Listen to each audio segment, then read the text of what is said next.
کہنے لگے کہ یہ سیدنا علی رضی اللہ تعالیٰ عنہ کی پگڑی ہے۔ تو میں نے کہا ہوگی، ٹھیک ہے بھائی۔ تو کہتے ہیں کہ پھر کہا کہ یہ حضرت بی بی فاطمہ سلام اللہ علیہا کا کرتا مبارک ہے۔ میں نے کہا بھائی ہوگا۔ تو کہتے ہیں کہ میں ہاں ملاتا گیا، تو پھر وہ کہنے لگے کہ یہ سیدنا موسیٰ علیہ السلام الحمدللہ وحدہ والصلاة والسلام علی من لا نبی بعدہ اما بعد۔ دوستو بھائیو، پچھلے درس میں ہم نے آپ کو یہ بتایا فضائل اعمال میں بہت سارے ایسے واقعات ہیں کہ جن کا اسلام کے ساتھ، دین کے ساتھ دور کا تعلق نہیں ہے۔ پھر ان کے علماء کرام نے بھی یہ بات مانی۔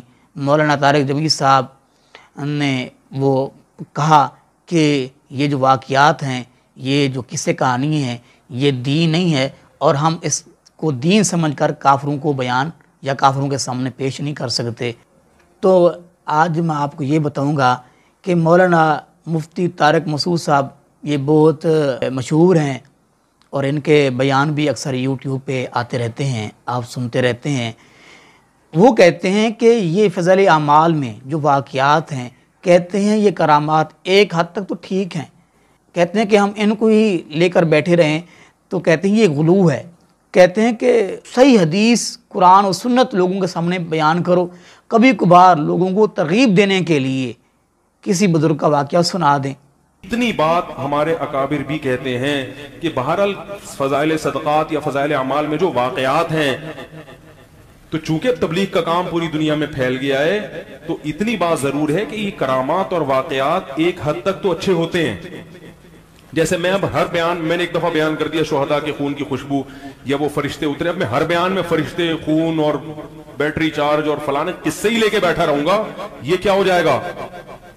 غلو ہو جائے گا۔ بھئی اصل چیز کیا ہے؟ لوگوں کو قرآن و حدیث بتاؤ، کبھی کبھی لوگوں کو ترغیب دینے کے لیے کسی بزرگ کا کوئی واقعہ۔ ہم تو بڑی دیر کا آپ کو کہہ رہے ہیں کہ پیارے دوستو، بھائیو، یہ دین نہیں ہے کہ فلاں شخص نے یہ کیا، فلاں کی قبر پر لوگ گئے اور اس نے جناب والا اونٹ کا سودا ہوا اور اس نے کہا یہ اونٹ تم مجھے دے دو، اور میرے گھر ایک اصیل اونٹ، خوبصورت اونٹ ہے، وہ تم لے لو۔ تو وہ قبر پر جو بندے گئے تھے وہ جاگے تو دیکھا کہ ان کا جو اونٹ ہے وہ جو ہے وہ ذبح ہوا پڑا تھا، ان کو پکایا، کھایا، اور ایک شخص آیا، اس نے کہا کہ آپ میں سے کوئی فلاں بن فلاں ہے؟ تو کافری والوں میں سے ایک بندے نے کہا کہ میں ہوں۔ تو اس نے کہا کہ آپ میرے ابو سے آپ کا کوئی سودا ہوا ہے؟ تو کہا ہاں خواب میں ہوا تھا۔ تو انہوں نے کہا کہ میرے ابو نے مجھے کہا ہے کہ یہ اونٹ جو میرا ہے یہ ان کو دے کے آؤ۔ تو کہتے ہیں کہ یہ واقعات، یہ قصے، یہ کہانیاں ہم ان کو لے کر بیٹھے رہیں گے، یہ غلو ہے، یہ زیادتی ہے دین میں۔ تو کہتے ہیں کہ ریاض الصالحین جیسے عربوں میں مشہور ہے یہ کتاب، ان میں آپ علیہ الصلوۃ والسلام کا سونا، اٹھنا، بیٹھنا، تمام جو صحیح واقعات ہیں، صحیح حدیث سے ثابت ہیں، کہتے ہیں ایسی کتاب ایک لئی جائے جو ان لوگوں کو، ہمارے بھائیوں کو تھمائی جائے۔ تو جب تبلیغی جماعت بنی تھی اس وقت اتنی پھیلی نہیں تھی، اس وقت کے لحاظ سے وہ ٹھیک تھا۔ اب بہت سے علماء کہتے ہیں کہ جیسے عربوں میں ریاض الصالحین ہے، میں نہیں کہتا، میں تو چھوٹا آدمی، بڑے علماء سے ہم نے سنا ہے، خود تبلیغ ہی کے بعد بڑے علماء سے ہم نے سنا ہے کہ ریاض الصالحین جیسے پوری دنیا میں عربوں میں ہے نا، تو ایسے ہی اب تبلیغی جماعت میں ریاض الصالحین جیسی کوئی کتاب ہونی چاہیے جس میں مستند احادیث ہیں، ان میں واقعات نہیں ہیں۔ طارق مسعود صاحب کہتے ہیں کہ شیخ الحدیث کی یعنی مولانا زکریا صاحب کی یہ رائے تھی کہ جو اعمال ہیں ان کے بارے میں جو ضعیف حدیث ہیں وہ چل سکتی ہیں۔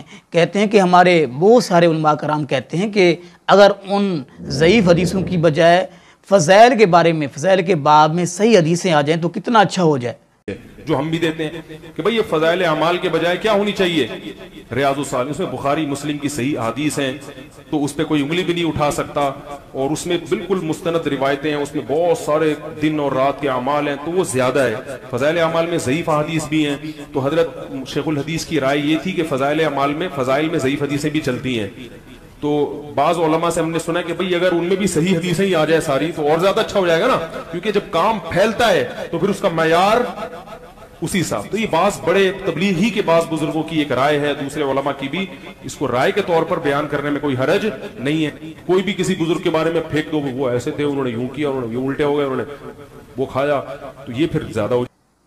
ہم یہی بات پہلے کرتے ہیں کہ دوستو بھائیو, فضائل ہوں چاہے جتنے دین کے معاملات ہیں, باب ہیں, تمام میں صحیح احادیث کو دیکھا جائے گا, اور دین میں جھوٹی بات کا کوئی واسطہ تعلق نہیں ہے.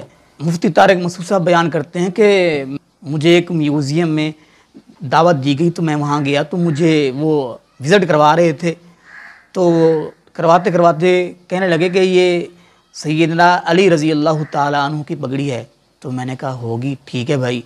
تو کہتے ہیں کہ پھر کہا کہ یہ حضرت بی بی فاطمہ سلام اللہ علیہ کا کرتا مبارک ہے. میں نے کہا بھائی ہوگا.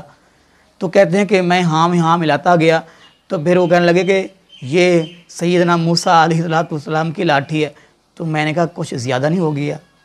یعنی کہ یہ غلو, یہ زیادتی, یہ اپنے پاس سے ان کی کوئی سند نہیں ہے, اپنے پاس سے لوگ جو بنائیں اور کہہ دیں یہ دین میں یہ فلاں چیز ہے, یہ فلاں چیز ہے, اور کہتے ہیں کہ پیران پیر عبد القادر جیلانی رحمۃ اللہ علیہ کے بارے میں لوگوں نے کیا کیا قصے کہانیاں گھڑی ہوئی ہیں. وہ میں گیا نا میوزیم میں, تو مجھے وہ وزٹ کرا رہے تھے, بس تھوڑے سے وزٹ کرا رہے تھے کہ یہ جو ہے کیا نام ہے, یہ حضرت علی کی پگڑی ہے. میں نے کہا شاید ہوگی بھائی. میں نے کہا ٹھیک ہے شاید. تو دوسری یہ کیا, یہ حضرت فاطمہ کا کرتا ہے. میں نے کہا ممکن ہے, ہو سکتا ہے بھائی, اب کیا کہہ سکتے ہیں. ایسے میں ہاں کرتا جا رہا تھا. پھر میں نے کہا یہ, انہوں نے کہا حضرت موسیٰ کی لاٹھی ہے. میں نے کہا کچھ زیادہ نہیں, زیادہ ہو گئی, کافی دیر سے ہم کر رہے ہیں, اب کیا ہو گئی, زیادہ ہی ہو گئی.